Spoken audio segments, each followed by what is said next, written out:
To ABW Live. How are we all? Are you like me? Frustrated? Annoyed? Just a bit meh? I don't know. It's a bit of a game, wasn't it? It's a bit of a game. Let's see who's in the box. First in the box was MJL. Then there was Thomas from Norway. And 235100 came in then. Christian Andreasen came in then. Then we had Archie, Joshua Page. Varun's in there, Mayank Nagendran, K-Man 1867, S-Cam is there, Mike Hernandez is there, Sanam Gurung is there.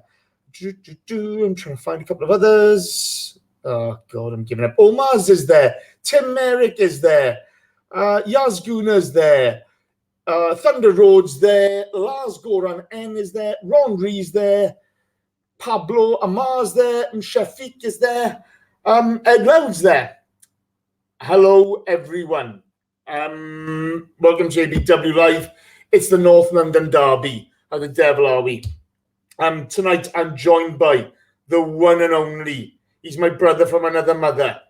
We've been away for a while, but now he's back. It's John Welsh. Say hello, John. Hello, John. I haven't got the enthusiasm today, mate. Something sapped it out of me just a little bit. It's just, yeah. I wonder what that is. I dread to think. Let's move on. We'll get to it quickly enough now. Right, next we have, he used to be the real Josh Daw. Then OG took a photo of him on the weekend. He's the fake Josh Daw. And now he's back to being just our Josh Daw. Say hello, Josh. Hello, Josh. And I would like to say for all those listeners who are playing the game, today's squash that I've got flavour is orange because it was the closest I could get to red because that's the colour of North London. Okay, J-Rob has just donated £2 and he says, man, I thought we were going to do it. I know. I'm really not happy. I'm not happy. And we've got a surprise guest for you. Yes, he's back. He used to be the backbone of the show, and then he left us. He left us on a free so he could do other things with French Farmers League football and talk about French players and just, be a bit hipsterish elsewhere. It's Kris Carpenter. Say hello, Carpenter. Took you all of what? 2 minutes to get a Farmers reference in? Hello, Jason. How are you? Kelly Mars just put in there, Carpenter out. Mm-hmm. Okay. Junior Gunner follows it up with Neymar. Pepe dribbles like Neymar and shoots like a Wobie. Mm-hmm. James Kevett says a pirate. Mars has put a question in there. We'll answer that later on Mars. But, And 235100 said, I'm not dead. Rumours quashed. I didn't know. I wasn't aware that I'd been reported dead, but, Well, I may have said something. Oh, okay. Fair enough. Okay. It's like, right, on today's show then, guys. First, a little bit of a heads up. In today's match programme, they mentioned the Lord Hillwood, Steve Whittle. He had his honorary mention in memoriam there, and it was quite fitting. Arsenal home and away, it said, and always left people with a positive outlook on the game. Not if you listen to this show, to be fair. He'd love to be narky at times, did Stevie Boy. So I just wanted to mention that. And a massive thank you to Chris Outlaw, who sent me this. This is great. We'd have won the North London Derby with that. So is that a little Mickey toy? No, it's not a little Mickey toy. I'm Aaron Ramsey, I am. Just be careful. He's a little bit delicate. Don't. It's not coming out the box. We're using like the police and those toys. It's like, where did they touch you? Yeah. Let's not go down that road. John. Let's move on quickly. Sorry. Josh Page, I beat you to it. John, lineups. We went with the top three. There was no Willock, no Ceballos, no Ozil. Obviously, Unai's going to run at them. And you're Kolasinac in because Nacho's left. What did you make of it, mate? I was really happy with it, to be honest. I was really happy to see the front three. Everyone's wanted to see it since we signed Pepe. We all want to see Lacazette and Aubameyang on a pitch at the same time. It made perfect sense to me. Tottenham, if you look at their form from the end of last season to the start of this one, they haven't been great. Our greatest thing we've got really in terms of going forwards is the pace we've got in the team. And we want to see more of Pepe, obviously. The midfield I was actually happy with. I really like Willock, and I think he's a great player, and I like Ceballos as well. He didn't do so great in the Liverpool game. I thought maybe this might be a little bit too much for Willock in this game. And I know people aren't keen on Xhaka, and obviously we will discuss him in this, but for me, it made sense having Xhaka in a team. And when you've got Torreira and Guendouzi next to him and you're actually playing more as a free in midfield rather than sort of one as a 10 or whatever, you've got runners around him who can do that for him and he can just ping the balls about. Sadly, that didn't really work out quite how it should have done today. But yeah, no, I was really, really happy with the lineup. I thought it was the best team we could put out. I wasn't sure about that. I've got to be honest there. I thought he should have gone 4-2-3-1, but as it turned out, it's hard to knock the formation he's put out there. It was more than a mistake, which cost us, so to speak. Josh, to you, mate. You had an early Pepe chance fired over Kolasinac for the crossing after Lacazette winning the ball. We really started off, we came out for them, didn't we? Yeah, absolutely. I think it's what we've kind of missed from those kind of games before. And just one of the things I think Emery kind of got right today was the way that we attacked them straight out. We know that with that midfield that, as you alluded to, Jace, was missing the more creative players that we've got in the squad, in the likes of Ceballos and Ozil and Mkhitaryan as well. So the way that we kind of attacked them, make sure we got it to that front three as soon as possible, was really good to see. It's just a shame what happened so soon afterwards. But in terms of the start of the mentality, absolutely bang on, kind of how you'd expect. Go for their throat straight away. Yeah, I was happy to see that, Kris. Okay, you saw AMN at a shot from a block from a corner. Lacazette with some lovely footwork, scuffing a shot. I mean, to be fair, you couldn't knock Unai for his attacking intent today at all, could you? No, not at all. No, I was like the other two lads. I was quite happy with the lineup initially. As happy as I could be with one individual, but it seemed to be the right style of game to unleash that front three. I don't think Spurs knew what hit them. We targeted the right hand side where I believe they had some sort of transformer playing at right back, because he's certainly not a footballer. He is fucking useless, that bloke. But I thought we attacked down the right that right side cleverly, and we had them pinned back, and it was almost like just a repeat of previous derbies where the team that's in front goes behind, or the team that's on top goes behind. And that's one of the things I was really pleased with our response to coming back into that game. But yeah, starting it off, I was pretty happy with how we started and how we took the game to them. And I didn't really see any team winning it but us for that first 15, 20 minutes, to be honest. Yeah. John, all of a sudden, all the early enthusiasm is brought back down to earth with an absolute bang, because let's be honest, it's the same old people making the same old bloody mistakes. Eriksen scores.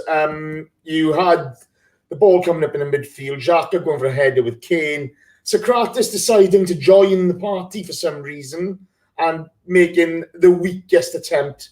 It was piss poor from him, leaving him out of position, and he did this against Burnley as well. They break, Lamela shoots, Leno spills the ball into the area, and Eriksen's first there because Sokratis is still jogging back from being a twat. Talk to me. You summed it up pretty well, to be honest. I don't understand why Sokratis has gone for that ball. He's not the only one at fault for it, but again, it's what we've seen before, where you get individual errors and it leads to someone else making a mistake, and it just goes from there. He doesn't need to challenge for that ball. He can clearly see Xhaka is challenging with Kane. He's got David Luiz next to him. There's no one else around, so he doesn't need to go for it. He can just hold back, see what happens. If Kane wins a knock-on, then he's there to pick it up. If he knocks it into Son, then he can hold him up, and David Luiz is there as his cover. Gives the midfield time to get back. I just don't understand what his thought process is. But from that, you get David Luiz has then got, the guy running at him. gets distracted by a run. I don't know why he has a look and he has a little step across. He should be following the ball. He must know because he can see Sokratis is in front of him and there's no one else there. All he's got to do is try and shepherd him as far away from goal, push him out wide, slow things down as much as he can to let people get back. I saw some people complain about Leno, like spilling the shot. I think he did everything he could. He's got his hand to it. It was a good shot at goal. I don't see what else he could have done, really. But it all stems from that first mistake from Sokratis, who it's disappointing because I thought for the rest of the game he actually did some good things, and I thought he was quite solid defensively. But why he decides to step up for that when you can clearly see Xhaka is going for the challenge on the ball. It doesn't matter if Xhaka wins the header or not. If you're behind him, then you can clean up. You don't need to be in there. I don't understand why he steps up like that. It's really stupid. And it's even more ridiculous when, I like David Luiz today and I thought he was good. I know lots of people complained after the Liverpool game. But when you've got someone next to you at centre-back who will step out with the ball or will step forwards a lot of times into a challenge, you must be aware that David Luiz is that sort of player. And that risk is always there. So it's even more reason to not step forward and try and challenge for that there. It was really stupid from a guy who's got so much more experience than that. It just made no sense. Are we putting too much blame on Sokratis? Because to be honest, Leno should be pushing that wide or he should be holding on to that. I'm coming to ask you that now, actually, okay, Redo? Well, first and foremost, if you're there for the second, if you're hanging around for the second ball, okay, the ball doesn't even get to Leno. I know.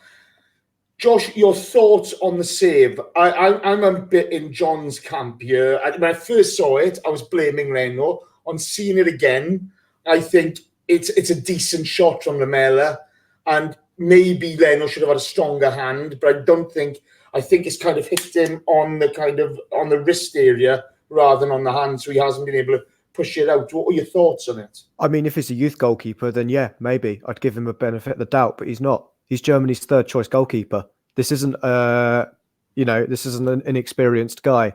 That's not a difficult shot. It's Lamela's weak foot. He's not put a lot behind that. He can just push it wide or he can hold on to it. But isn't the fact that you just said he's Germany's third choice goalkeeper, doesn't that say a lot about what we're expecting? We're expecting every goalkeeper in an Arsenal shirt to perform peak David Seaman or Jens Lehmann. Leno isn't that. We all know that. But he's also... And to be fair to him today, if he wasn't in goal, we probably could have conceded quite a few more. But don't you expect him to make a better save? Put something in better than that? He could have pushed it wider, yeah, but he shouldn't have been put in that position in the first place. But then he creates the whole system. If he saves it, it's great. Someone's then got to clear it up for him. But as a centre-back, I'm looking at my goalkeeper and I'm, maybe it's Sunday League, I'm chasing that all the way in because my goalkeeper's a little bit ropey and he'll probably do something stupid with it. He's a professional goalkeeper. I kind of expect him not to make that kind of mistake. And that's why I think Guendouzi, it's not Guendouzi, it's Sokratis, who should be following the run of Eriksen. I can't excuse that at the same time. I'm not giving him a free rein for that. But you can see why the defence isn't as quick to come to that because they say, no, the goalkeeper's got it. It's fine. I'm going to go back up the pitch. It's not Almunia who's back there anymore, is it? It's not Czech. I'm with Josh on this one. I have to say, it doesn't excuse the. There's two sides to this argument. If Sokratis doesn't race out of position to win a ball that's not his, the shot doesn't, or the play doesn't result in the shot from the Mena. But that shot's powder puff. Like it's for me, and I know I think somebody just put in the chat. Maybe we don't know goalkeeping. The one thing I do know about goalkeeping is footwork is a massive part of it. And you watch Leno's footwork when that shot goes, it's not great. It goes down very slowly. I think it's a little bit of we're trying to defend for the sake of defence. If Petr Cech had done that, I think a lot of people would have been up in arms. And I'm not saying that it wasn't, it was a bit of a bobbly shot, and it was definitely not a powerful shot. I just felt having got to it, you've either got to make a decision. I think Gary Neville brought it up in commentary. You've either got to turn it behind, or you've got to bring it into your body. And it almost felt like you said, Jace, it hit him on the wrist, and then it just bounced in front of him. I just think if you're in any doubt, turn it behind. Don't try and catch or don't try and pull something in. And he did it again later in the game. So it's not, we're all perfect. We're not trying to say it's going to be perfect, but Sir Antonius Blocks put in the chat there, he's wrong-footed. I don't agree. That's Lamela's weak foot. If you do your research, as a goalkeeper, and all goalkeepers do, you know what the strong foot is. It was a poor shot, and we just didn't. It was just bad defending all round. I just didn't think it was great. So I'm kind of with Josh on that, but I see the other side, and if that Sokratis issue doesn't happen, it doesn't result in a shot in the first place. Chris, I want to keep on the Sokratis thing now, because I've kind of held back on you and him from what I've seen recently. And before the Burnley game, I only saw half an hour of the Burnley game. Joe Cole brought him up before the match and showed him not, going for silly challenges or not actually committing to the challenge properly. And it happened in the Burnley game. I thought he was bang average last weekend. And again, he does something daft here, yet he seems to get away with it scot-free with a lot of people. Okay? But this guy, he makes more mistakes on the pitch than any of our defenders have in the last couple of years. I include Mustafi in that, and yet seems to be Teflon with it. But surely it's about time, I would have picked Sokratis for this game on the back of his performances against Spurs last season. Okay, because I thought he was magnificent against Harry Kane home and away last season. But I've kind of had enough now. I just want him out of the team. What would be your response to that? Anyone or Chris? Me? Yeah, well, I mean, we're going to disagree on that one. I don't think he's what you'd call elite level. I think he's comfortably top 4 level in terms of if you look around our. He wouldn't get in any of the top 6 side. No, so he wouldn't get in Man United or Chelsea's defence. No, he wouldn't. He would. He wouldn't. You don't think he'd get in ahead of Lindelof. You don't think he'd get in ahead of whoever. I mean, I don't even know who Chelsea have at the back. He wouldn't get in ahead of Christensen at Chelsea. Well, Zuma and Tomori got in ahead of him yesterday, and that tells you everything you need to know. Yeah. Sokratis is bad, but he's not Kurt Zuma. I don't even think he's bad. I think the problem that Sokratis has is, and we'll touch on his mate in a bit, who has the same problem. I do think that he's such an athletic and a presence on the pitch, and he wants to do too much, and he tries. Well, it's true. He charges around the pitch, and I do think that sometimes he tries to win balls that he can't win. And I think, and if you look back 5-6 years ago, we're all clamoring for a player who's aggressive and wants to win tackles, puts his foot in where it hurts, leads from the front in terms of his tackling, and we've kind of got that. What we don't have, and I think with Sokratis, the reason you need something like a Rob Holding alongside him is you need somebody who complements his game, and I don't think we've got that since Holding has gone sort of off with that injury, I don't think David Luiz is the right long-term partner in a 2, if I'm honest. I'd listen to that point, mate, again. I'd give it a bit more credence if he wasn't outstatted massively in tackles and tackles won by Mustafi last season. Right, I've got a couple of shout-outs here. First of all, to Yvonne Okafor, and she says, "Granite out, birthday ruined, see you soon." Oh, Yvonne, chin up, we still love you. Thank you very much. Next, it's Stephen Edwards. And he piles in the $10 and he says, "I don't mind Ellis at all. Don't say that in front of Carl. Just don't." And then next, smashing in with 20 Canadian dollary dues or whatever they are. Are they still called dollary dues now that Dom's back in Australia? I think they're now just back to Canadian dollars. I think dollary dues is only where Dom goes. Okay. Sorry, Blair. And Blair Slater just says nothing because Blair Slater is an international man of mystery. And that's how he rolls. Right, sorry, I got slightly waylaid there. John, moving on from that, you see Kolasinac falling over on attack. Talk to me about Kolasinac, mate. Look, I think if we hadn't the Nacho sale, I get, but it was a weird timing. I don't understand why we did it when we did. I get that Kolasinac going forward, he's got a bit more pace and that's what he likes to do. I just think Nacho's a much more composed player. And yes, he has faded. I think that's fair to say in his last few years. And I think letting him go makes sense. But why not just keep him for this one game? He could have gone tomorrow. The window doesn't close till then. It's a tiny fee. Even if he picked up an injury, he was still going to go. I don't really understand it. I think we're all basically, most Arsenal fans are at the moment like, Kieran Tierney, please hurry up and get fit and be available as soon as possible, because we just want to see someone else at left back. And it's not because Kolasinac is terrible. It's just that in terms of defending, it's just not good enough. At times, the positions he gets into when going forward are really, really good. And I thought his link-up play, especially in the first 10 minutes before we conceded with Aubameyang, was really good down that side. But he doesn't...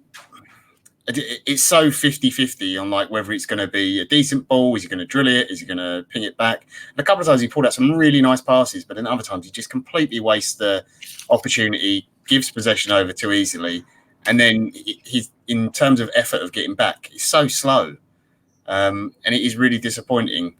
So I don't know. Look, he's not a left back; he's a left wing back. I don't think he's ever going to be a left back. I don't mind him being in the squad. I think he's a decent option in some games. I think in the bigger games, it leaves a lot to be decided. So, yeah, the sooner Tierney's fit, the better for me, to be honest. And I hope he starts like an absolute flyer. Is he even a left wing back now? I think it's just a left winger, Kolasinac, because he's just maybe, at least a left wing back. Gets up and down. He just gets up. I don't understand how he goes up and then continues to go up, even though he's not come back.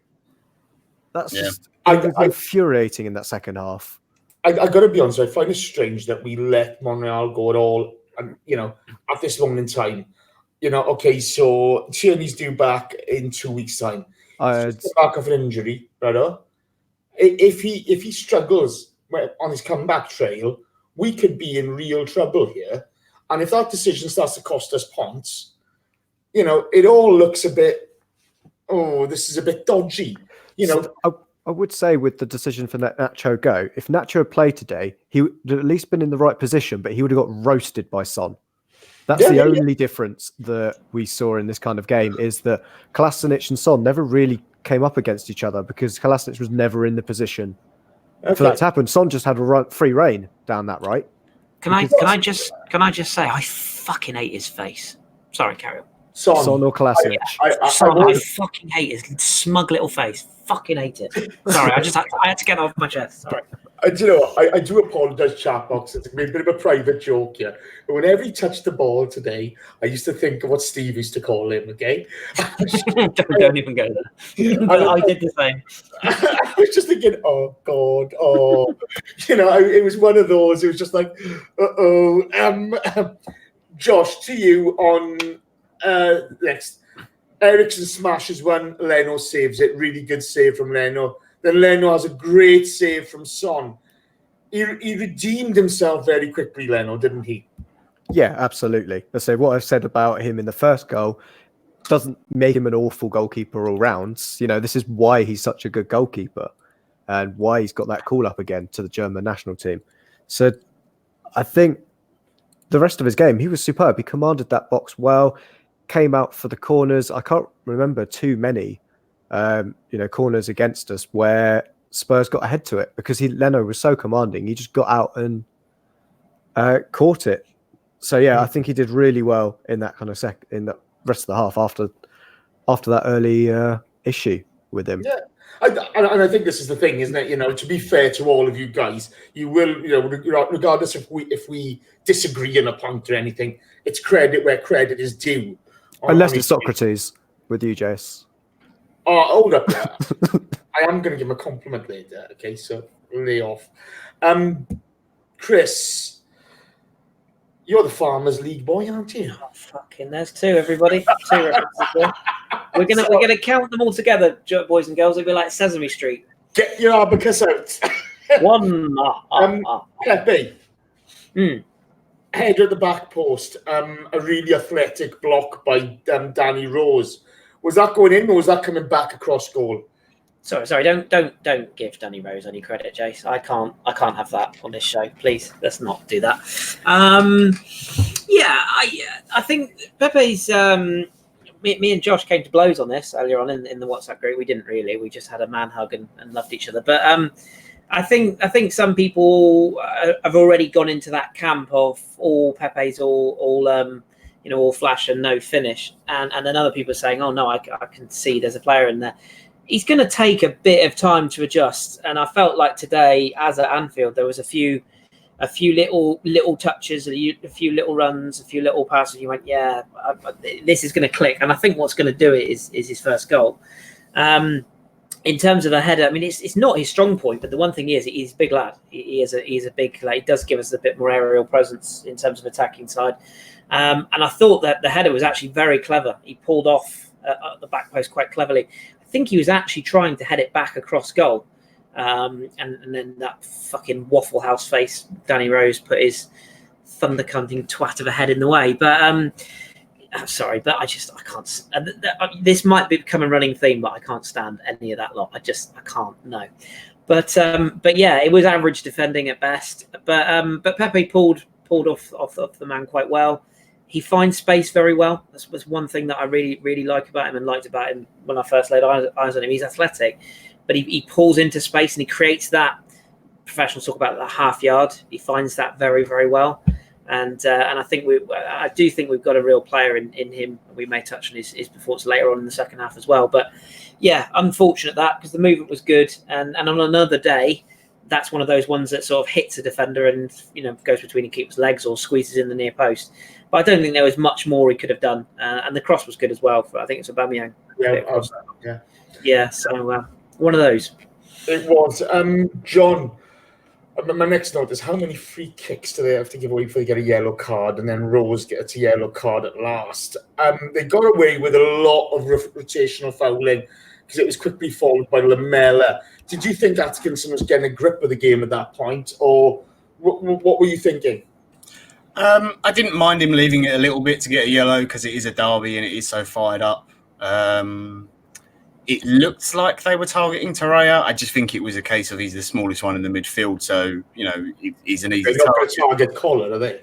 No, not going to pick him or Xhaka or whatever. Xhaka probably would have made more sense. But to be fair, I thought the referee actually had a fairly decent game. I don't think he pulled the card out too early or too easy on anyone. And let's be honest, if you look at the amount of fouls that Xhaka did, the fact he didn't get one until, the 91st minute or something for a yellow card is unbelievable. It was amazing. I thought he was going to get red at that point. I thought he'd been booked earlier on the game. Yeah. I've actually made a note of that. It was just unbelievable, wasn't it? So I think it's one of those things where you get big derby games like this. You'll see it in with referees who are quite experienced, and Atkinson is one of the better ones, where you'll see a Man United Liverpool game or Chelsea Spurs or whatever. It's always going to be a big sort of high energy, high tempo game. There's going to be a lot of aggression, some tackles and stuff falling in, some niggly fouls, that kind of stuff. And you have to, as a referee, kind of let it go a little bit and then just go, no, that's enough now. And he went very quickly into his book. And I think he booked like 3 players in the space of 10, 15 minutes for Spurs, something like that. So yeah, I thought he had he controlled the game pretty well. Okay, Josh. At this point, Tottenham on top of the game. The goal had given them a real lift. You see Leno spilling a Kane shot but getting away with it. You see a save from Eriksen. Were you feeling nervy at this point? Yeah, I mean, all of that kind of composure we'd had in the first 7 minutes, it was like our game plan went out the window, and we were just all at sea. I think for that run of play, and to be honest, it continued for the rest of the first half, I think, because I'm sure we're going to come onto it in a second with Mr. Xhaka. But in general, you could kind of see it was looking a bit like the move to have that 3 in midfield was coming back to bite us. I don't think if we'd taken the lead, I think that 3 across the middle was fine. But because we'd kind of lost our heads a little bit, there's no player in that midfield yet that is experienced enough to kind of put their foot on the ball and kind of control the position. We saw it when Ceballos came on, that's kind of what we were missing in that midfield. And you can't necessarily legislate for that at the beginning of the game. If your game plan goes well, we don't concede that first goal. And the midfield 3 isn't a problem, but you could see at that point that we then needed someone like that. I think it's on Torreira and Guendouzi rather than Xhaka to be that player, because I think after this game, I would be surprised if not the entirety of the fan base has written him off. Well, let's go straight to it because we've got Xhaka's number 1 fan here. Kris,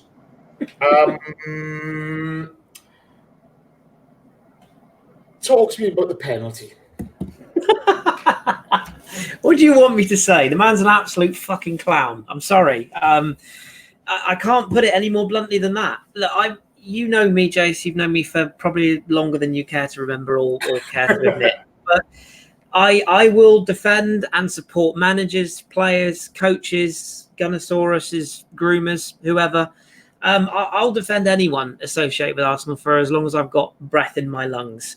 And I will say straight off the bat, I do not condone anyone who jumps on social media or on any platform and starts cutting him off or any of that. I'm not, that's not what I'm getting at. But from a purely footballing point of view, can Granit Xhaka pass a football? Yeah. Is he brilliant at it? Absolutely. Is he very good at the skill set he has? Yeah. Is he a liability? Absolutely. I struggle to understand how that man is 26 years of age. I'm so angry, I can't even put my words for it. Nah. Making a tackle that stupid. It is so naive. And you know what? The thing that got me was I turned away the minute the ball broke because I knew what was coming. There wasn't a case of I thought, we might just... No, you knew as soon as that ball went loose, he's like a fucking Andrex puppy dog with a toilet roll. He cannot leave it alone. He cannot stop from just going in fucking gung-ho. It's like that. It's just like that kid that just tears around the playground, just smashing into people, thinking, it's good. I'm not saying that there isn't a time and a place to make strategic fouls. Ironically, late on in the game, when he took the booking, it was exactly the right decision, 100%. But I'm sorry, and somebody should put in the chat there that I'm talking nonsense, which is probably completely fair. But he said it's all about blood and guts. No, it's not. The game has moved on. You cannot go into any level of football at the top level. I'm talking any game of football at the top level with players that do not have a brain. And I've heard it so many times that people defend him and say that, that's his style of play. We need that sort of player. I've tried to defend it. I've tried to say, I can sort of see why he puts himself about. But he limits us so much. His mobility is so poor. His transition play is so poor. And I don't get it wrong. And I'm sure John will pick up on this. His passing from deep areas is something we need to find. I think maybe Ceballos can do that role. I'm not saying that his skill set is something we shouldn't play with. But Jesus, we could find a better player than that. I mean, we've tried it. The experiment's there. And let's also not forget, he's a captain. He's a bloody captain. He's wearing the captain's armband, and you've got a player 4 or 5 years younger than him who tackles consistently better alongside him. And that sort of challenge is the style that he goes out there. That's the standard he sets against a team that we know are quite light on their feet, to say the bloody least. And you put yourself in that position. I can't defend it, mate. I can't defend it anymore. He's not good enough. He's not good enough to be played. Let me ask you a question, and I'll finish on this. If Granit Xhaka had signed for Everton, would you have raised an eyebrow and said, why are we not in for that player? I don't think you would have. That's the level he is for me. At best. I find it... I'll come on to John in a second. Ron Reed puts in the box here. Gary Neville, when he was commentator, said all that experience, but he doesn't have any. When it comes to Gary Neville commenting on these things, okay, I remember that cunt kicking Spanish boy just passed away. Reyes off the park, and Mike Riley fucking allowing it, okay? He got a free pass because he's an England player and a United scum, right? Gary Neville is a cheeky bastard at the best of times. I do like his commentary, to be fair to him. But when you people and look what that fucker did on the pitch, okay, it's that game and that cunt in particular that led to Eduardo's broken leg, Abu Dhabi's broken leg, Aaron Ramsey's broken leg. That fucking game you can pinpoint. So whenever you quote Gary Neville to me, guys, just know he's a steaming pile of shit. He's right, though, isn't he? He did say he was impressed that Xhaka managed to put in, and it was, 7 fouls without getting booked. Because, of course, That's how the 50th game came over. Easy money, that. Put a bet on that every game. Easy money. John, we spoke about this last season where there were a couple of balls across the box, okay? And you in all fairness, you took the position of defending Granit. And I'm asking you, well, why does he never fucking learn? Why does he never, ever learn? He's clearly in the box. He goes off his feet. There's no way this isn't going to be a penalty. It's stupid. And I think the worst thing about it is that halfway through the tackle, he realises what he's done because he almost tries to pull out of it a little bit and pull his legs away. Because I think he thinks the touch, who was it on? Was it Ericsson? I can't even fucking remember now. Yeah, whatever one of the cheats it was. Their touch is too heavy, and I think he thinks he can just like slide in, clear it out. And then he realises halfway through, oh no, this is going to go horribly wrong. And he knows he's committed a foul before he's even made contact. The problem with Xhaka, like Kris has highlighted there, his mobility, he does have these brain fart moments. And the issue with him is, and it's always been this, and it was the same when he was at Gladbach, it's been the same since he's been at Arsenal, he's a decent player. I don't think he's like top tier, whatever midfield, whatever, whether you call him elite or fucking world class or whatever, stupid term you use. But he needs to have certain midfielders around him. That's why I thought today would work, because he had two runners who will do all the running for him, because Guendouzi, I thought we'll talk about later, but I thought he was excellent today. You've got Torreira who can run all day for you, and all you need to do is, you've got three guys up front who can all run, who can all hold the ball up, who can all take on a man individually, and you've got a man in Xhaka who can pass the ball and spray it about all over the park perfectly. He's got a wand of a foot for passing. It's fantastic. Some of the passes he did today were absolutely brilliant. But he has those moments in him. So if you're going to put him in the team, you have to... It's kind of like the Ozil thing, where you have to build everything around him, in a sense. And I think in these big games, he's liable to make a mistake. It's different if you're playing a Burnley or a Southampton or someone like that. You can almost kind of get away with it a little bit, and you don't have to base your whole team around him as much. But when he's in the team, I do think you need to have very disciplined midfielders who will do all those other bits for him, so he can just ping and sort of pass the ball around. It doesn't mean you're not going to get these mistakes still, though. They're going to happen. If we had a different midfielder today, would they have not got a penalty? Yeah, maybe. I don't know. They're good enough at falling over that they probably would have got gifted one, to be fair. But it's a stupid mistake, and it's a shame, because I thought, actually, for the majority of the game, other than that idiotic moment and some of the free kicks he gave away, I actually thought he had a good game. And like Kris said, he made sensible fouls in the second half, like clever ones, tactical, and he got away with enough before he got booked as well. He knew he was sort of riding on the edge a little bit. He kind of tried to wind a few Tottenham players up and get reactions and stuff like that. So he's got those smarts in him. It's just that one moment of, stupidness. Like Sokratis did it today. We've seen Mustafi do it. Unfortunately, it's kind of a feature of our players. There's a lot of players in our team that have this one little moment where they can just, oh, no, it's gone wrong. The problem is, because of where Xhaka plays and a position in particular that Emery plays in, it's going to cause us more problems than if it's, say, a forward. Yeah. Okay. He'll always front up. I'll say that for the guy. He's, and I think that's why he's a captain. Off the pitch, he's clearly a leader. He's clearly a very vocal presence as well. I think if you look at that second half, a lot of the good things we did started with him, and whether it was balls into Pepe or out wide to Aubameyang, stuff like that. And that's why it frustrates me, because I see all the good things he does, and I think if you've gone to the point as a fan, and I know because I've done this with players as well. I did it in the past with Joel Campbell, and I've done it with Ozil. If you've gotten to the point where you've just given up on a player, you just kind of ignore all the other stuff he does. And even if it is really good and he makes an amazing pass, you just sort of write off as, that's one in 10 games. When actually he does it quite consistently, and generally he actually is one of the better performers on the pitch most games. But because of that one big error, and it's such a clanger and it leads to them getting a goal, that's all you're going to focus on, and you just ignore the rest of the stuff he brings to the team. If we could get an upgrade on him, absolutely. But I think also the issue today was, like, Torreira's performance. I actually thought he was probably our worst midfielder today, and I'm not surprised he got taken off. Yeah. I don't understand why Emery's playing him where he is. Just let the boy do what he does and sweep in front of the back four. Let him do that. Play Xhaka slightly off to the right or slightly off to the left, or a little bit in front of him, and just let Torreira get the ball, win it back in front of the centre-backs, and then give it to Xhaka and let him do the passing.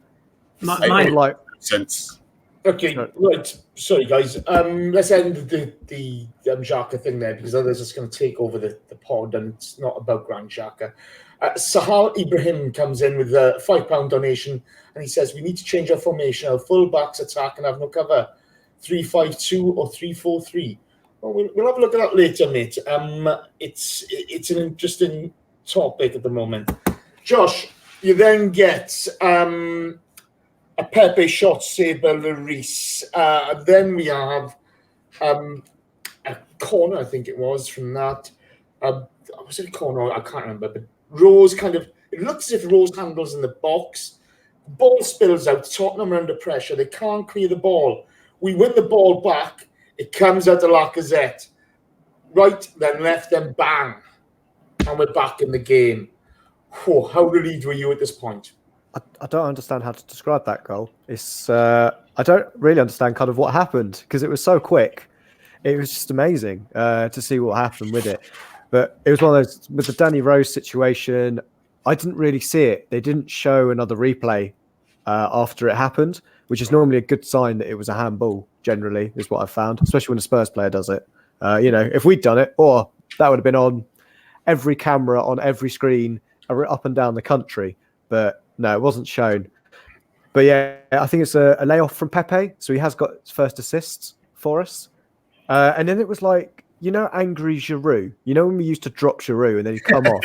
And he was just so angry with just the injustice of not starting. It was like that. Laka just took this got possessed by injustice and just swatted it into the back of the net. And yeah, it was what we needed at that time. And I thought it was perfect, just the kind of response that he had as well, because Aubameyang was ready to come up and do their little handshake. And he's like, nah, mate, this is all about the injustice. Grab the ball. Let's get back up the pitch. And we'll reset, because it was needed just before half time as well.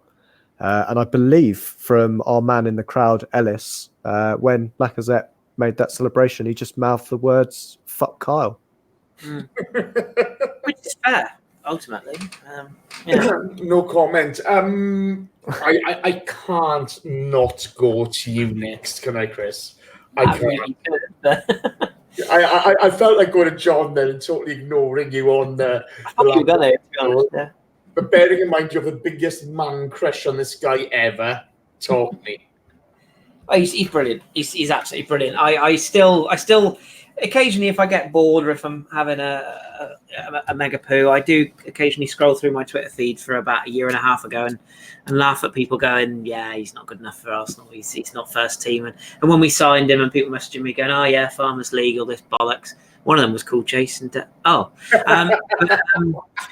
But yeah, he's brilliant. He's brilliant. And the thing I love about Laka is that he's one of those footballers that gets rewarded with the work he puts in.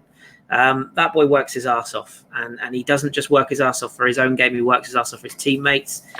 He's a very likable fella in and around the dressing room. He's a personality, but he has worked his bollocks off to get where he is. He's overlooked by France on a regular basis.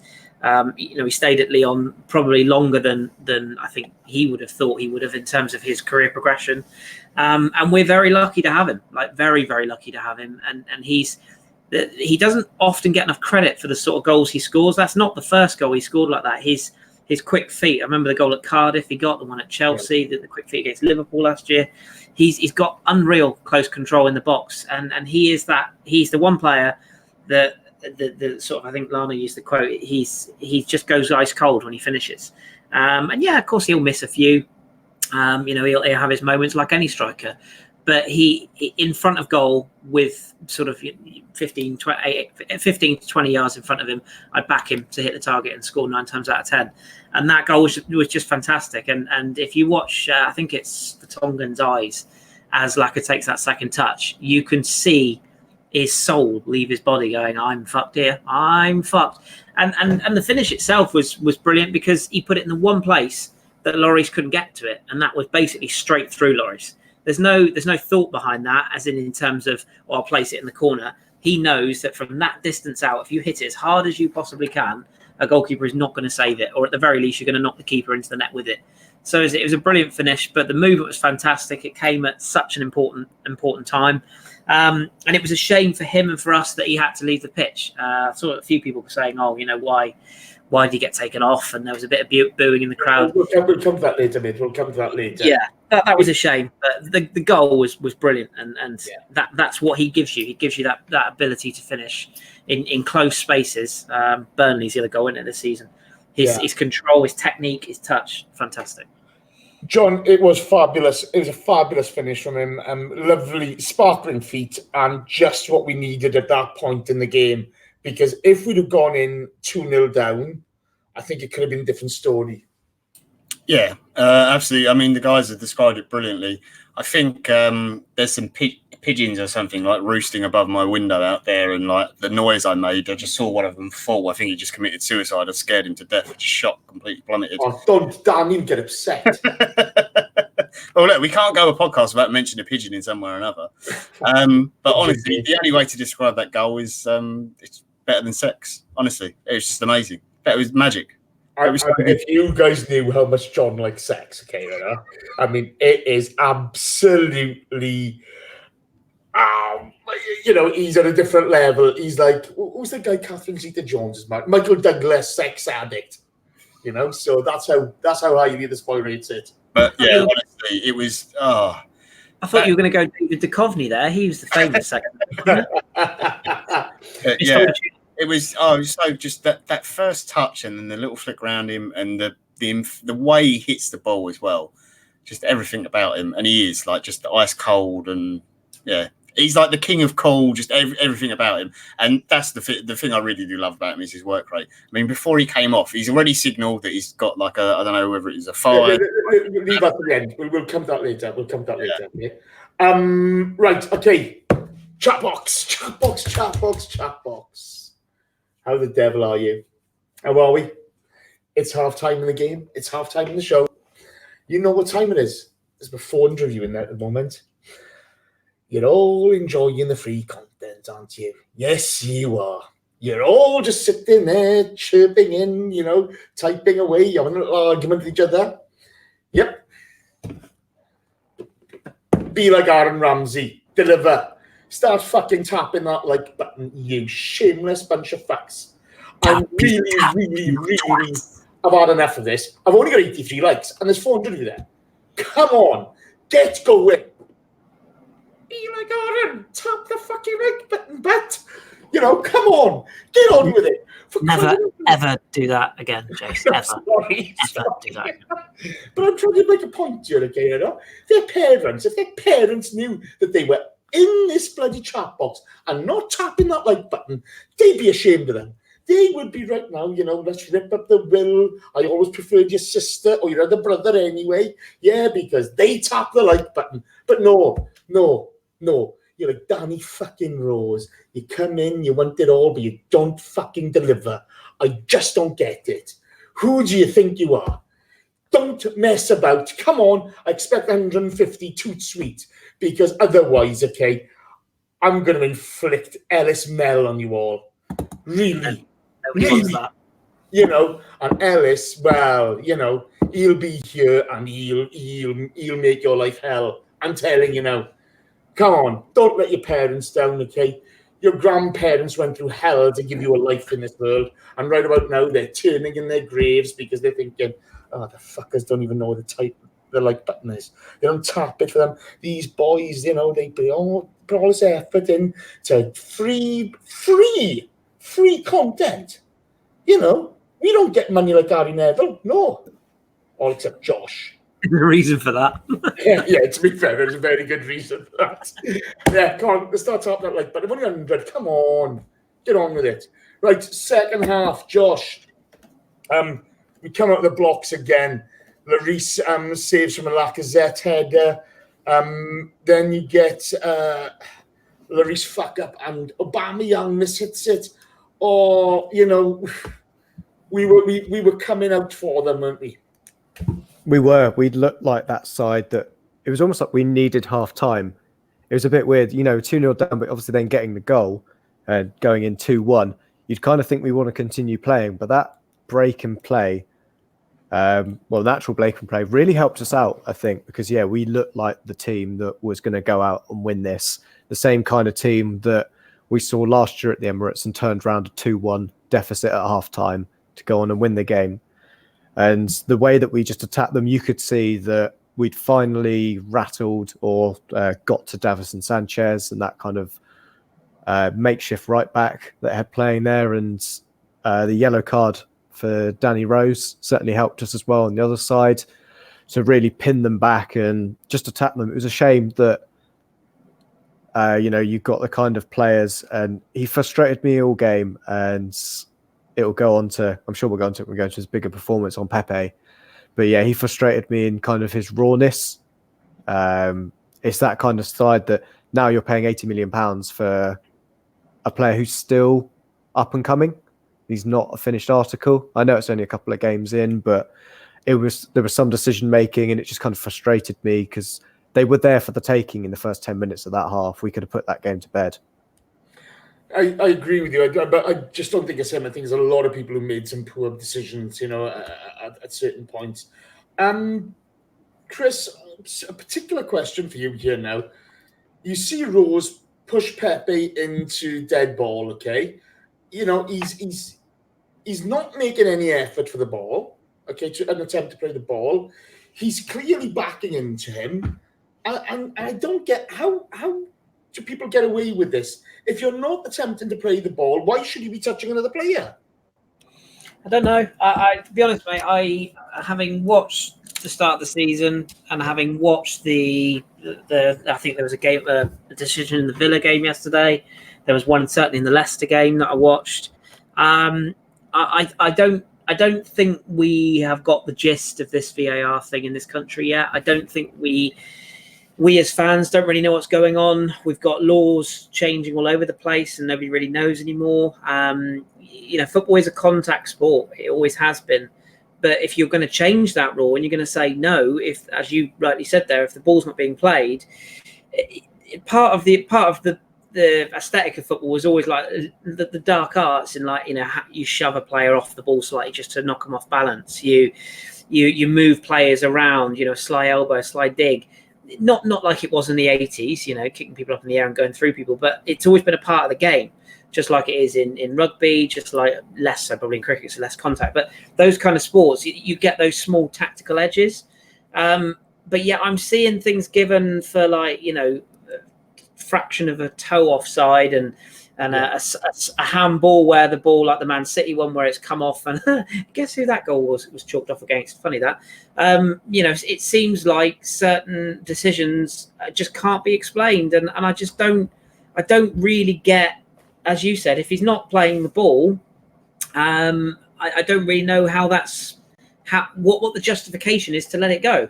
And I think the only way you are going to stamp it out, I know we'll come on to that cheating trollop up front for them, but these things are being caught on video. They're being analysed to death by pundits far better than us, paid far more, I might add, and yet nothing is done retrospectively. So we're bringing in these VAR things for in-game action, and yet post-game nothing's being done. So if players, it's only natural that players are going to think, oh, actually, this VAR ain't so bad. We can still get away with certain things.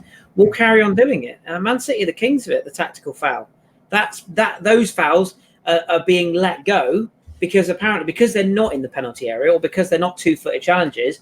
VAR is nothing to do with them. It's only those ones that are game-changing decisions. Well, I would argue that a pull in the penalty area, a crucial part of a game when the score is 2-1 or 2-2, is just as crucial as a last-minute penalty or a last-minute goal chalked off offside. So I just don't think that anyone in this country really understands the rule.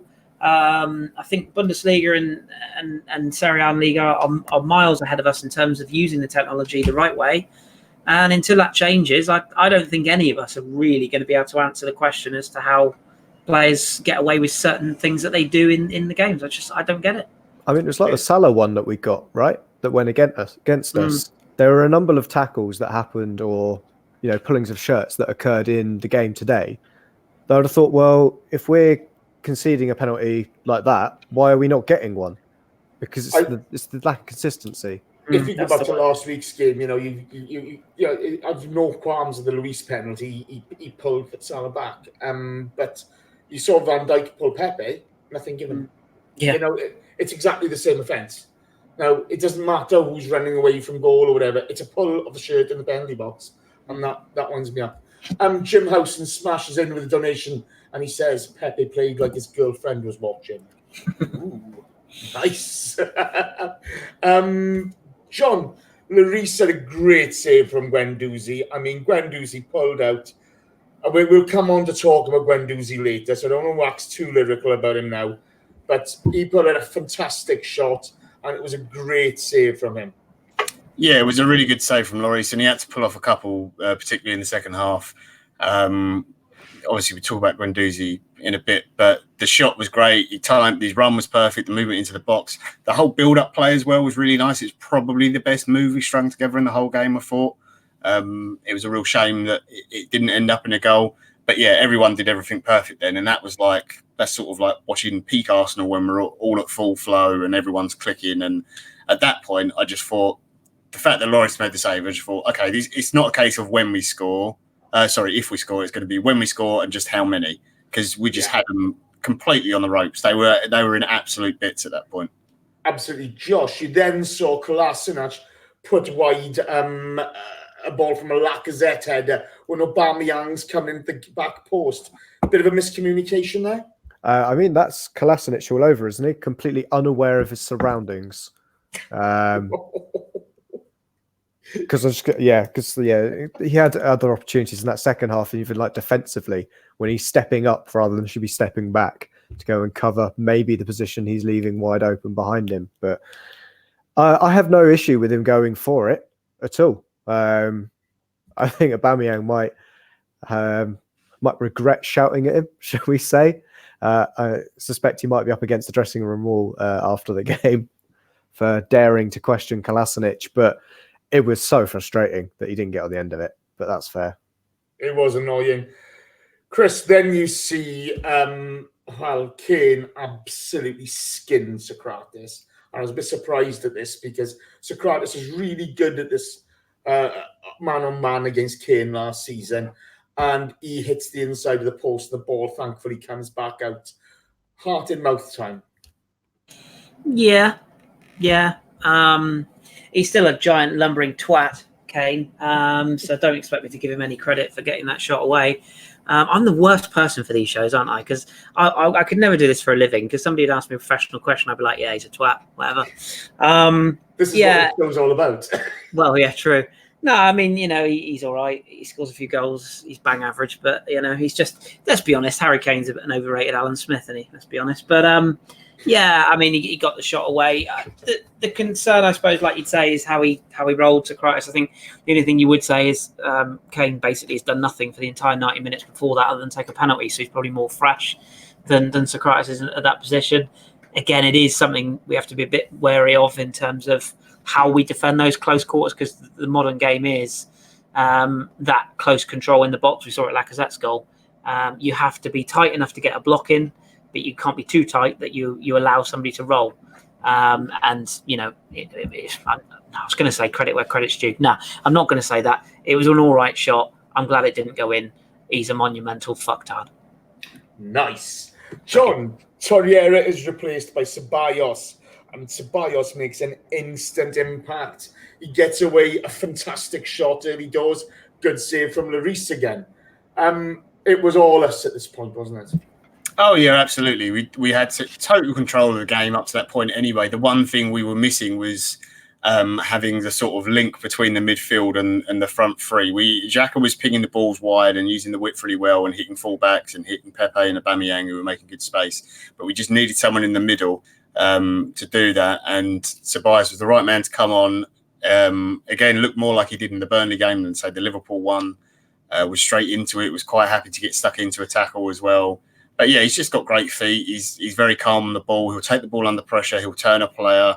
The shot he got off was brilliant.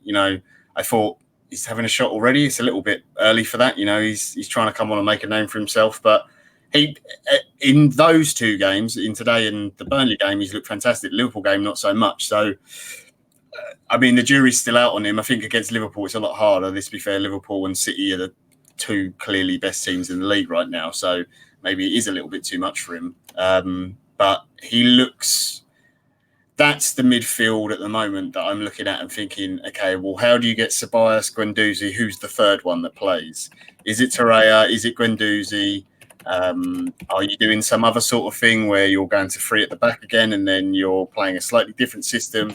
But those two at the moment are the ones who I'd want to see playing consistently in the midfield, just because he looks great on the ball and he just makes things happen as well. You can see the forwards are well around him. They came even more into the game because they knew that if they made different little runs than they were making before, he was going to find them with a pass. Yeah, no, I agree with you. Josh, Lacazette signals he has to come off. The crowd booed the substitution of Mkhitaryan on for Lacazette, but Laka was the one who instigated it. It was a shame. He played really, really well. At this point, he was my sort of man of the match when he went off.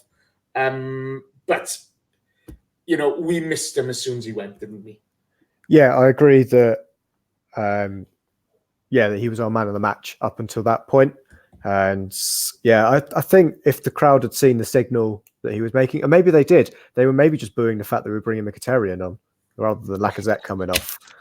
Because, my God, when he came on, I would have rather just taken Lacazette off. It was a bit like I would have thought about Granit Xhaka in the first half. I'd just taken him off and not replaced him because we would have been better off. But, in terms of what we saw from Lacazette today and the way he was bringing people in, I think one positive of the move of him coming off was seeing Aubameyang go into centre-forward position.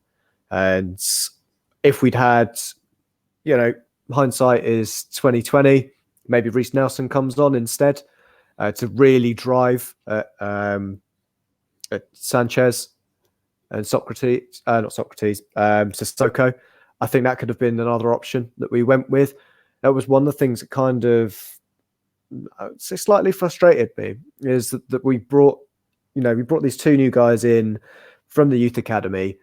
And we didn't get them playing in the North London derby in Nelson and Willock. Neither of them featured. I don't know. Maybe that's just a small thing about it. But I did think it was kind of weird that we had both these players who've done really well, but neither of them featured in a North London derby. You got that kind of thing. You always say, form goes out the window in a North London derby. It's all about understanding the occasion. And I thought at that point, maybe one of those two would have featured in the game. That's a fair comment, especially Willock with his driving play. The boy can carry the ball. Kris, I've saved this one for you, mate. What a ball from Matteo Guendouzi. What a ball and what a finish from Aubameyang. The scores are level. It was fantastic. Talk to me. Brilliant. For me, Guendouzi was the best player on the pitch for me. And sort of putting all bias or allegiance aside, I think he's fast becoming a player that needs to stay in that team every week. And I'm not sure anyone would have said that when we picked him up.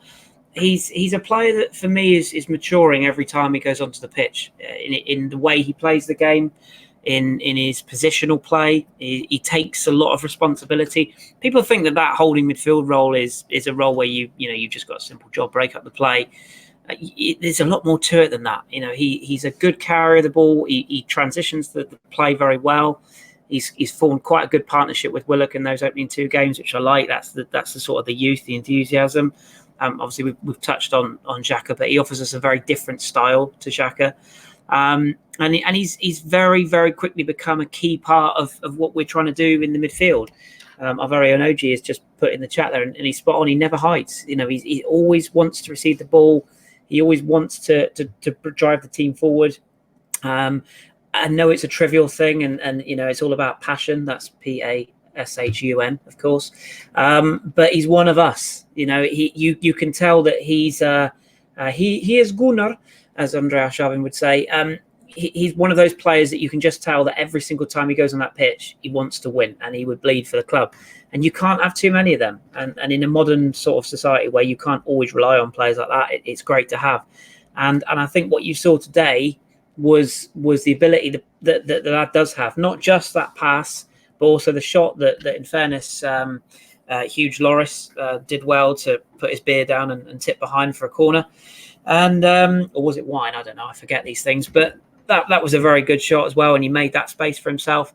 He is a bit more than just an engine. He's a bit more than just a water carrier. He's got a lot more to his game.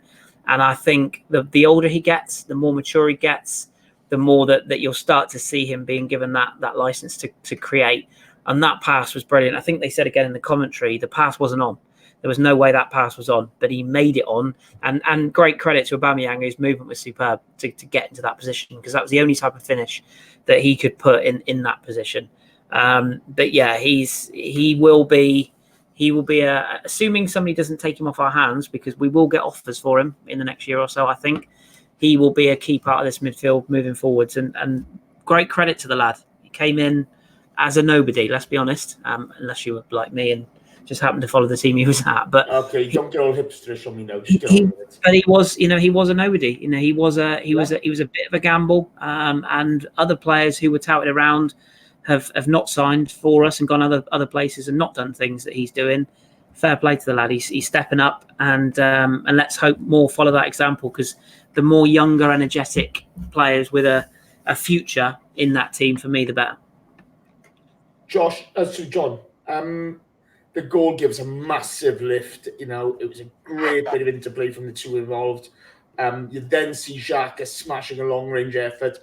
The Reece has to make a big save again. We were applying all the pressure. You had Pepe shoot wide from a corner. And then you had the Sokratis goal. Kolasinac offside. Oh, God, you just thought, was that the chance? Was that the chance? I mean, I was disappointed. I was screaming my head off when the goal went in. The fact it was Sokratis was hilarious. But I love the little routine as well, because I can't remember if it was a free kick or a corner now. I think it was a free kick. But just the little routine they did is obviously something that works on the training ground, which is something we've seen since Emery's been at the club, like corners, free kicks, all these sort of things coming up. And just times his run, it's just slightly off. It's very frustrating, but it would have been a lovely goal. But I was still confident at that point that we would score. I still thought we'd get a goal, because they had nothing in the game. They were all just sitting on the edge of their box. They couldn't get out.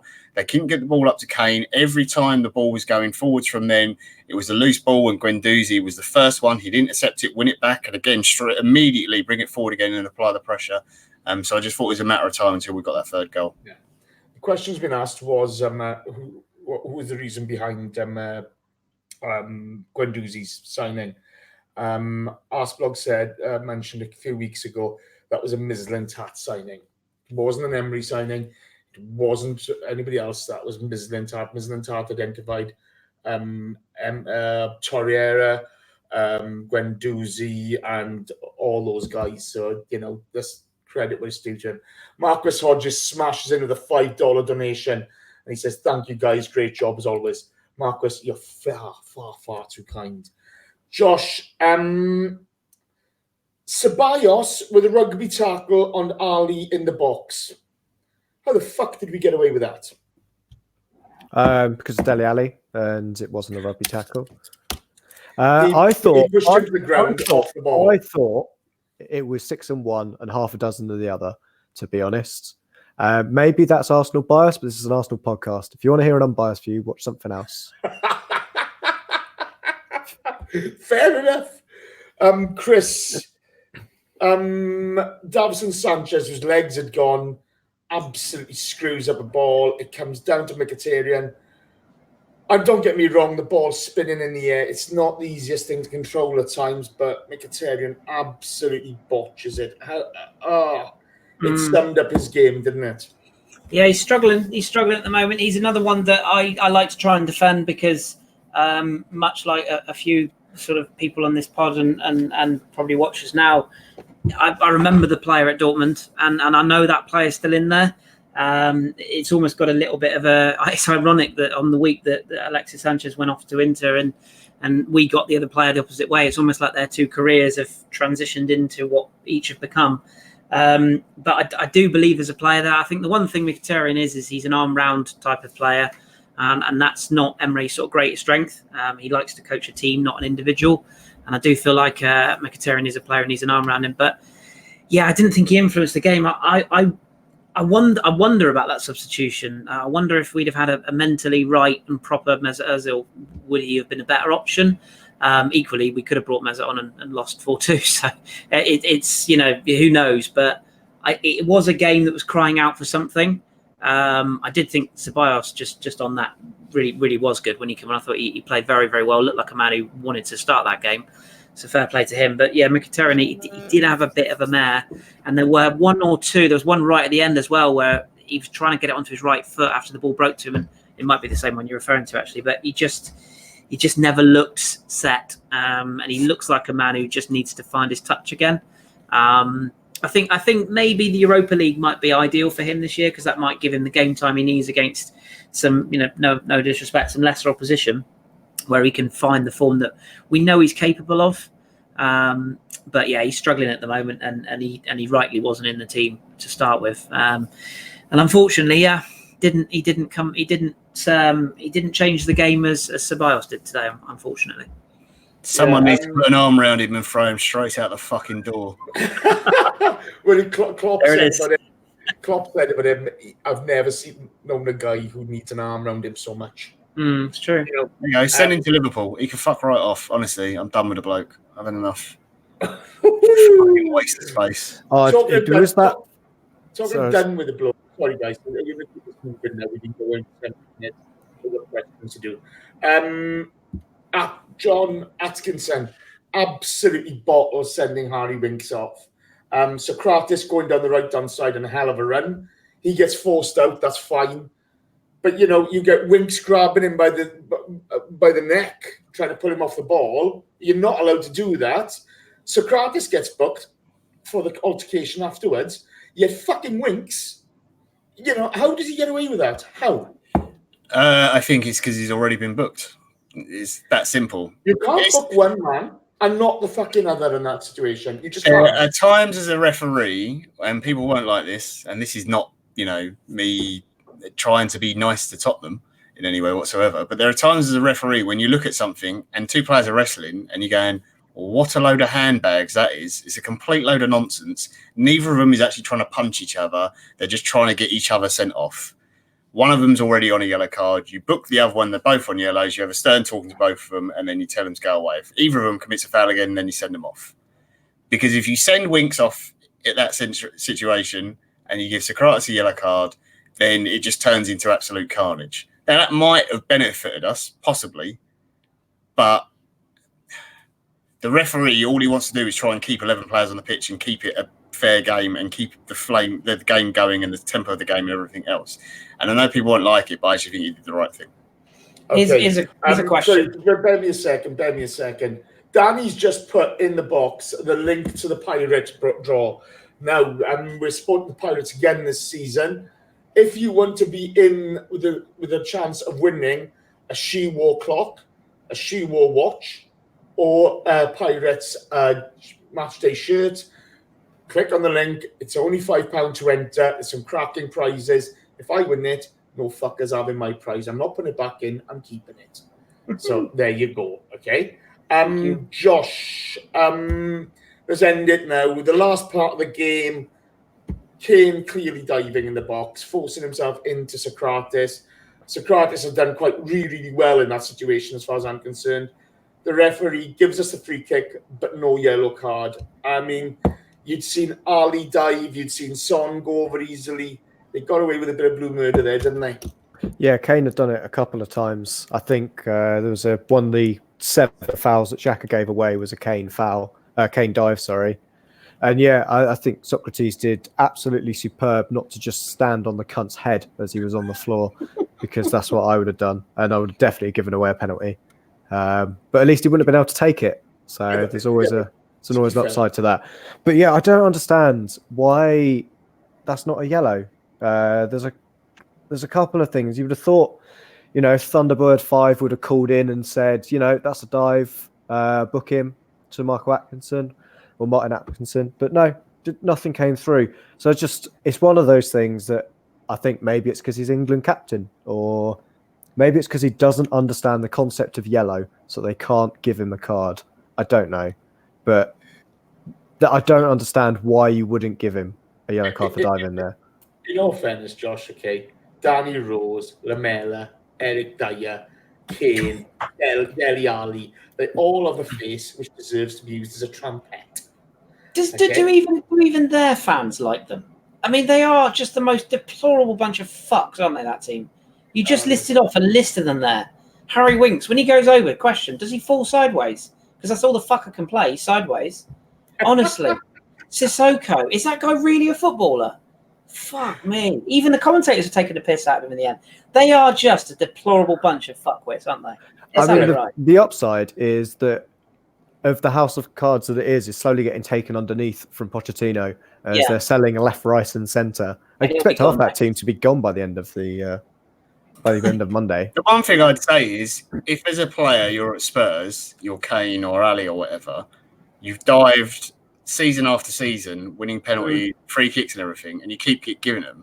You're just going to keep doing it, aren't you? Yeah, Kane's perfected that run into someone fall sideways. With the little flick of the heels that keep him up. Applaud Stan Collymore today, who is one of the few pundits, sort of big name ones, who called Kane out again, saying, "Look what he's done. He's not going to the ball. He's running across the player intentionally to get contact, so he can go down and try and win a penalty. It's a dive.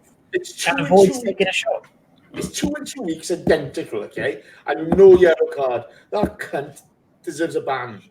You had the same with Son as well. They won't came into the box. But the problem that the refs have got at the moment is that the referees, after the cock up yesterday at the West Ham game, and the whole thing that we are the only league in the world that doesn't have the same VAR rules that the IFAB have actually set out for every single other league who follow it properly. Because we have to be different. Yeah, we've got to be different because that idiot. We're English. It's ridiculous, but because of that, they're trying to cover their ass with that at the same time. So they can't possibly highlight another error that they've made that's related to a separate thing, and it also would then go, well, hang on a minute, why is VAR not picking that up as well? This is the problem with why I don't dislike VAR. I think it's fine. I don't have a problem with it at all. The problem people have to understand is that when it's a clear thing, like the Kolasinac one where it was offside, and to be fair, the linesman spotted it, it wasn't VAR. VAR showed afterwards that it was offside. That's fine because it's a clear subject. It's completely obvious. It's just a factual thing. There's no.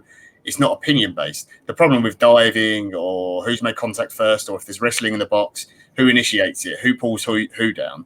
That's an opinion because one person will say it's Sokratis, another one will say it's Dele Alli. Opinion based ones should be taken completely out of VAR's hand, and you have to still leave it to the referee. You might still not get the right outcome. But there is no point letting VAR look at those sort of things because, again, it's just going to be one person's opinion. Okay. Right up. Mike Hernandez smashes in the donation and he says, the Pirate for President 2020. No, nobody wants that. Mike, wait for a second. Kris, how do the Pirates get on today? Don't ask, Jace. Okay, mate. Okay. Poor performance. Marcus Hodges asks, question, explain throwing handbags to an American. It's all this. I'm waving my hands in the air, Marcus. If you're gonna twat somebody, you twat them. Okay? Don't fuck about. Put one on them. Okay? The easy way to explain it, Marcus, is if you remember when you're at school and you'd have two blokes and they're about to start a fight, but neither of them would throw a punch. They'd just push each other back and forth and say, come on then, and they'd give it the big one, but as they're doing it, they're stepping away. Yeah. They're mouthing off. It's basically all Premier League footballers in the modern era, isn't it? It's handbag stuff, yeah. Yeah. Geez, I'm going to go with Dan James. Well, 3 goals, 15 million quid. Massive cheat. Hey, fuck. You get away with it, didn't you? You get away with it. That's 3 goals, mate. Welsh. He's coming over here, diving on our pitches. I told you, 15 million quid. Bargain. Right, let's get on with it. Questions. Kris, are you staying here for questions or are you buggering off now? I can do 5 minutes and then I need to go and write. Well, just stay or write fucking go because this is going to the end. If you're staying here, stay. Well, I'll do a couple of questions and then I'll gracefully exit then. Okay, first one for you then. From Gregor93. Is Pepe the new Gervinho? No. Okay, John Omaz asks, what does Xhaka do on the pitch to be captain every game? Despite the terrible tackle, he does actually show some leadership. I think Guendouzi, if he continues to perform this way, could be someone who maybe is a future captain. But the difference is Xhaka's got the experience, and Emery just likes having different available captains, doesn't he? I don't think in this team we don't have a clear leader. That is the issue. I think the correct answer, John, is he 2-foots everybody in the queue, and then he's there to get the band at the beginning of the game.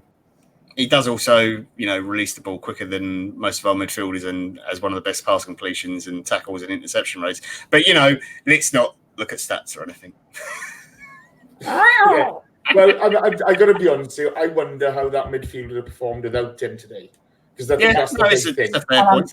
Better. Because I don't think it would. But there we go. Josh Junior Gunner asks, don't want to have a revolving door policy, but I feel in over a year, Unai hasn't shown any clear identity in playing style. A lack of a press, a lack of new ideas. I believe he shouldn't have his contract shouldn't be renewed. Your thoughts? I think that's incredibly harsh to say on that. The last point, though, maybe for different reasons, but I think when you look at the squad and look at the turnover that we've had to do in that squad, the stat was going around, wasn't it? The FA Cup final team now only has 2 players in it left at the club. I think that's more of the issue, that we've had so many. We've got to clear out this squad basically, and then we've cleared out the manager. It's the kind of last thing that needs to be done. I think we have seen, in terms of identity, we're getting there with the players coming in. We saw tactics, certainly. We tried to fill that midfield with energy and bodies. And with the front 3, once we kind of get those ticking, I think the only thing that perhaps you say with lack of a press, I think that just depends on what side you're playing. We pressed Spurs at the right times. We pressed them, and we nearly scored when we started pressing Lloris heavily, when he was playing those 2-yard passes to Jan Vertonghen, who then had no idea what to do with it. And then we weren't pressing when they were bringing the ball out, because there wasn't anything to it. The biggest problem I did have with how we were in terms of pressing them was just Kolasinac's game, in terms of not getting, he was just in between the two of it. And I think that's more of the issue, is it's not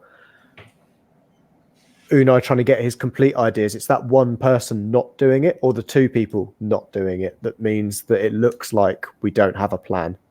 You look at someone like Liverpool or even Spurs, once everybody's on board with that playing style, so it looks like they've got tactics, because not one person lets them down. Or even Guardiola, Aguero misplaces a pass, he comes straight off. Doesn't matter who you are. To be fair, they've got a decent player to replace him with, and we can't necessarily be that aggressive in our tactics. But it's one of those that, give him to the end of the season and we'll start seeing these kind of things. It doesn't happen overnight. Okay. I'll answer the next one. Pete Coulson asks, apparently it's inevitable that a super duper Euro League will be happening. Thanks to the greedy owners. Personally, I will cease to support Arsenal if it happens. What about you? I'll be devastated if they go to a Euro League, but I only watch football to watch the Arsenal. So I'll keep on watching them. Keep on supporting. Sorry, Pete, it's shit, but that's progress. Get his point, though. Yeah, I struggle to enjoy it. Yeah. Soul will go out of the game. It will be absolutely horrendous, and I got to be honest, I think it'll bite them in the ass long term. But we'll all adjust, because we all love this club, but we won't enjoy it. Yeah, absolutely not. Kris, Carlito Alguna asks, so far Arsenal have conceded 6 goals in 4 games. Are we on target to conceding another 50 plus goals in the league this season? I think ask me that question again in December, because I think what you have to consider at the moment is we're playing arguably 3 of our back 4 are not first choice. So I think when Hector and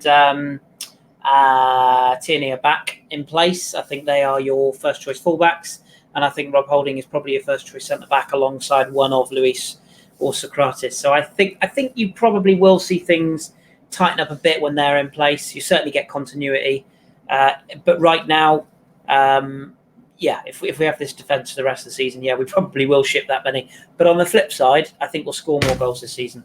So it's horses for courses. And for the record, I've actually been quite impressed with Ainsley Maitland-Niles. I think he's been getting better in that position. He's still not a right back for me, but he's certainly no worse than Kolasinac, who technically is a left wing back, apparently. So, and that's not to have a go at Kolasinac. I'm just saying I think Maitland-Niles is getting to his level. So I think defensively he's coming on a bundle.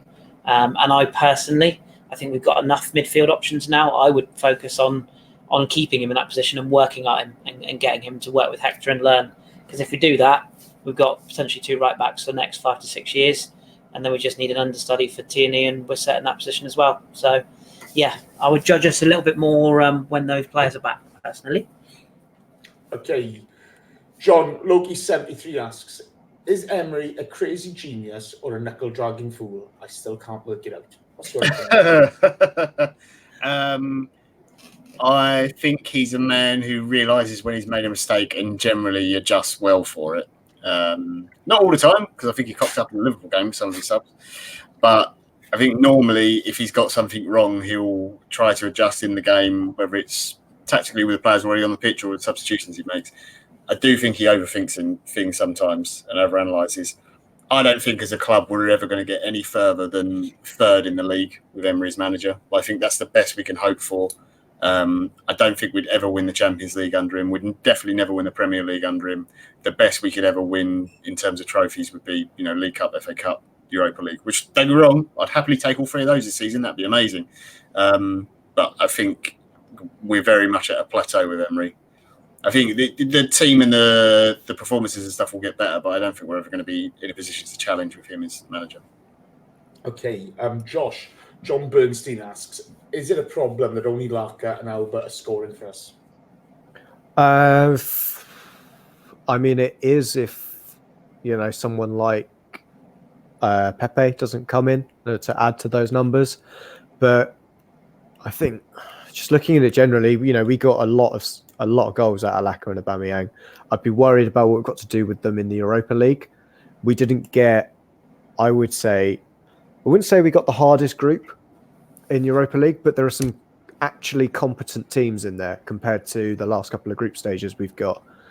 So that's where I'd be wondering who we're going to have as kind of striker for that point of view. Nketiah's doing things in Leeds at the moment, so fair play to him, but we do need to find goals from elsewhere on the pitch, which can only be a good thing for us. We saw it under Wenger, after Emery, after RVP, we generally had the goals spread out quite nicely across the team. And I think it was just a case of we need to do that again, because we have got, at the moment, 2 points of failure in the team. It's a real shame that Burger King Hackney didn't make the Europa League group stage in the end. It's a shame that, because I was rooting for them. But you get what you get, don't you? I had a trial with him. Did you? Yeah. 3-1. Did you end up at Lidl instead? They wouldn't take me either. It was terrible. Continental flair. I'm keeping my comments to myself there. Don one asks question for me. Papa and Holding, Papa and Luis, or Holding and Luis? I'd go Holding and Luis every single day. And the last question for you, Kris, because you're back on the live show. From Jim Howson, would you fancy playing David Luiz as a defensive midfielder?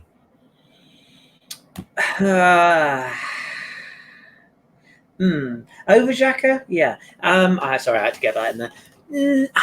I don't think you're a petty man. Says the man who picks on Sokratis every week.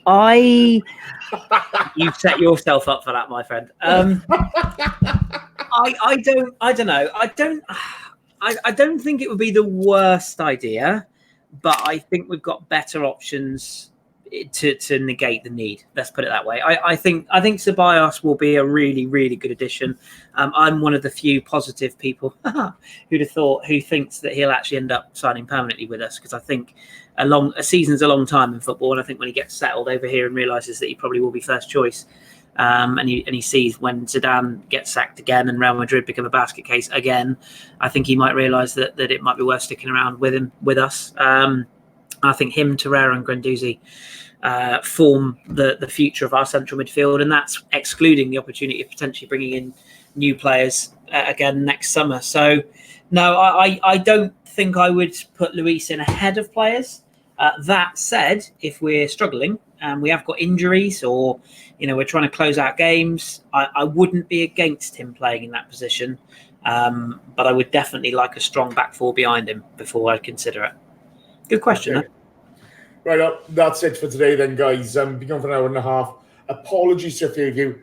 We've lost some of the questions again. It's the new software we're using. We're going to have to find a different way of doing it now with questions. It's Danny's fault. Don't blame Dan. Oh, we've got to blame someone. We can't take the blame ourselves. Don't. So I know K-Man 1867, Carlito Alguna, there are a few people there. Apologies, guys. I'm very, very sorry. There are now 393 of you watching, and I've only got 126 likes. That's fucking disgraceful. I will be writing to each and every one of your parents, explaining why you need taking out the back and having a good swift thrashing. You're absolute wrong uns, the lot of you. I was expecting 150, and you've let yourselves down. You're a little bit like Sokratis going up for a header of bloody Xhaka in the box. Shame on you. Shame on you. But there have been some fabulous people. Thank you very much for the donations from the always generous J-Rob, Yvonne Okafor, Stephen Edwards, Blair Slater, International Man of Mystery, Sahal Ibrahim, Jim Howson, and magnificent Marcus Hodges. Guys, thank you so much for your support. It's not the result we wanted today. It's really not. But it's not a loss. I think that's the only way I can describe it. It wasn't a bad game of football. It just wasn't. But I don't know, guys, were you all disappointed? Or? Yeah, I just felt like it's one of those games where if we managed the time a bit better and a few of the chances, we could have won it. But look, considering the two stupid goals we gave away, and they were both stupid goals to give away, the comeback was encouraging at least. Yeah, love the fight, love the heart. The only disappointment for me, last 10, 15 minutes, we didn't manage the game better. Yeah. We just slowed it down a bit and created the chances. But there was plenty of pressure and no penetration. I've heard that. Yeah, John's autobiography. My thanks to the magnificent Josh Daw. Thank you, Josh. Thanks, guys. It's been great. It's been a great place to vent, to be honest, because I think the words I said when I came in and we hadn't done the show would have taken us off air immediately. Chris, he even carpenters the shit out of his goodbyes now. I blame you. Thank you very much. I can continue Chris. if you want, to be fair, no, mate. I really don't. Chris, thank you very much, mate. Our pleasure, mate. I shall try and stick my head in every once in a while, but not for 2 weeks, because I'm on holiday this time next week, and I will not be thinking about any of you. Not one of you. Not you. International break, Chris. You can start cheering on England. We've got Kosovo and Andorra, I think. Josh, I'd rather shit in my hands and clap than cheer on England, but thank you for the kind offer anyway. John, you're the only sane one left with me. Thank you, pal. I mean, that's worrying, to be fair. That speaks volumes. I was going to say, I'm pretty sure I'm the one on prescription medication, so you're fucked. To be fair, mate, I've been down that road before. You know what I mean? There we go. It's just the way we roll. Another reminder, the Barbican Pirates draw to win the She-War watch. That's worth about 100 quid. The She-War clock. That's worth about 80 quid. The Pirate shirt. That's worth £2.50 and a hand shandy around the back at Tesco's. is still available. Okay, it's a nice Nike shirt, and to be fair to Christopher, he does a good job with them, and you can have whatever you want printed on there. So you can say the Pirates are awful, or we care, do ye? Don't encourage them. It could be good though, couldn't it? So it's only £5 per entry, and it goes to a good cause. So crack on. Thank you ever so much, everyone. Thank you for your support. You've all been brilliant. Disappointing day that we didn't win, but hey, we didn't lose. Onwards and upwards. The next live show will be after the international break. We've got a couple of specials coming up, and Danny will no doubt organise the podcast this week at last moment, like he does all the time. So thank you. Take care. Good night. Keep it Arsenal, people. Jace, switch this shit off. Da-da, da-da, da-da, da-da, da-da, da-da, da-da.